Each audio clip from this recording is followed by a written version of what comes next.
السلام علیکم۔ اگر آپ پاکستان میں میوچل فنڈز میں سرمایہ کاری کرتے ہیں تو ایک بہت بڑی تبدیلی آنے والی ہے جو سیدھا آپ کے منافع پر اثر انداز ہو سکتی ہے۔ Securities and exchange commission of Pakistan یعنی SECP ایک بالکل نیا نظام لانے پر غور کر رہی ہے جس کا مقصد ہے سب کے لیے سرمایہ کاری کو زیادہ فیئر بنانا۔ چلیں ذرا تفصیل سے دیکھتے ہیں کہ یہ ہے کیا اور یہ اتنی اہم کیوں ہے۔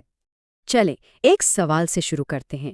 کبھی سوچا ہے کہ کوئی ایسی پوشیدہ وجہ بھی ہو سکتی ہے جو میوچل فنڈز میں آپ کے طویل مدتی منافع کو چپکے چپکے سے کم کر رہی ہو؟ آج کی اس گفتگو میں ہم اسی چھپے ہوئے مسئلے سے پردہ اٹھائیں گے۔ اچھا، تو یہ ساری کہانی شروع کہاں سے ہوتی ہے؟ یہ شروع ہوتی ہے مارکیٹ میں اچانک آنے والی کسی بڑی ہلچل سے۔ سوچیں، کوئی بڑا سیاسی فیصلہ ہو جائے یا کوئی معاشی بحران آ جائے۔ یہ واقعات ایک ایسی زنجیر شروع کر دیتے ہیں جس کا مالی بوجھ اکثر عام سرمایہ کاروں کو اٹھانا پڑتا ہے اور انہیں اس کا پتہ بھی نہیں چلتا۔ ہوتا یہ ہے کہ جب مارکیٹ میں کوئی بڑی خبر آتی ہے تو ایک دم بھگدڑ مچ جاتی ہے۔ بہت سے لوگ ایک ہی وقت میں اپنے پیسے نکالنا شروع کر دیتے ہیں یا پھر ایک فنڈ سے دوسرے میں جانے لگتے ہیں۔ اب اس اجتماعی رد عمل کا سارا دباؤ سیدھا فنڈ مینیجرز پر آ پڑتا ہے۔ تو پھر سوال یہ ہے کہ اس ساری صورتحال میں موجودہ سسٹم آخر غیر منصفانہ کیسے ہے؟ چلیں اس کی گہرائی میں اترتے ہیں اور دیکھتے ہیں کہ یہ اخراجات کو سنبھالنے کا جو موجودہ طریقہ ہے وہ کیسے مسائل پیدا کر رہا ہے۔ یہ سلائیڈ اس پورے غیر منصفانہ کھیل کو بالکل صاف صاف دکھا رہی ہے۔ دیکھیں، سب سے پہلے مارکیٹ میں ہلچل ہوتی ہے اور کچھ لوگ تیزی سے پیسہ نکالتے ہیں۔ اب اس وجہ سے فنڈ مینیجر کو جلدی میں اثاثے بیچنے پڑتے ہیں جس سے بروکریج فیس جیسے اضافی اخراجات پیدا ہوتے ہیں۔ اور یہاں آتا ہے اصل مسئلہ۔ یہ خرچہ صرف ان لوگوں پر نہیں ڈالا جاتا جنہوں نے پیسہ نکالا، بلکہ فنڈ میں موجود تمام سرمایہ کاروں میں برابر تقسیم کر دیا جاتا ہے۔ اس کا مطلب کیا ہوا؟ سب سے زیادہ نقصان ان لوگوں کا ہوتا ہے جو خاموشی سے طویل مدت کے لیے اپنی سرمایہ کاری کو بڑھتے دیکھنا چاہتے تھے۔ تو خلاصہ یہ ہے جناب، ایک طرف وہ سرمایہ کار ہیں جو صبر سے بیٹھے ہیں لیکن انہیں دوسروں کے فیصلوں کی قیمت چکانی پڑ رہی ہے، اور دوسری طرف وہ لوگ ہیں جن کے کام سے یہ خرچہ پیدا ہوا لیکن اس کا بوجھ سب پر بانٹ دیا گیا۔ یہی وہ بنیادی ناانصافی ہے جسے ٹھیک کرنے کی ضرورت ہے۔ تو اس مسئلے سے نمٹنے کے لیے SECP نے ایک حل پیش کیا ہے جس کا نام ہے سوئنگ پرائسنگ، اور یہی وہ طریقہ ہو سکتا ہے جو اس غیر منصفانہ نظام کو ہمیشہ کے لیے بدل دے۔ سوئنگ پرائسنگ کا تصور بہت سیدھا سادہ ہے۔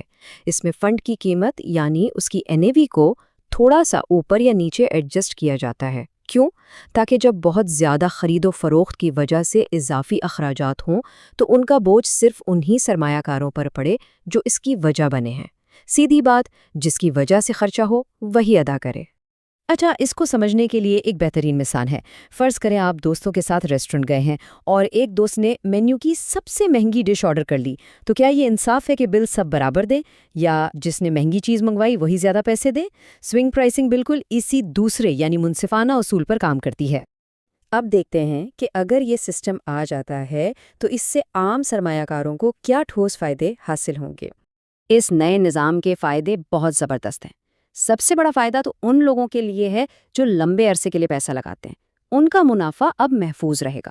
اس کے ساتھ ساتھ فنڈز کے کام کاج میں شفافیت آئے گی، بحران کے وقت مارکیٹ زیادہ مستحکم رہے گی، اور ہمارا مالیاتی نظام بھی دنیا کے بہترین طریقوں کے برابر آ جائے گا۔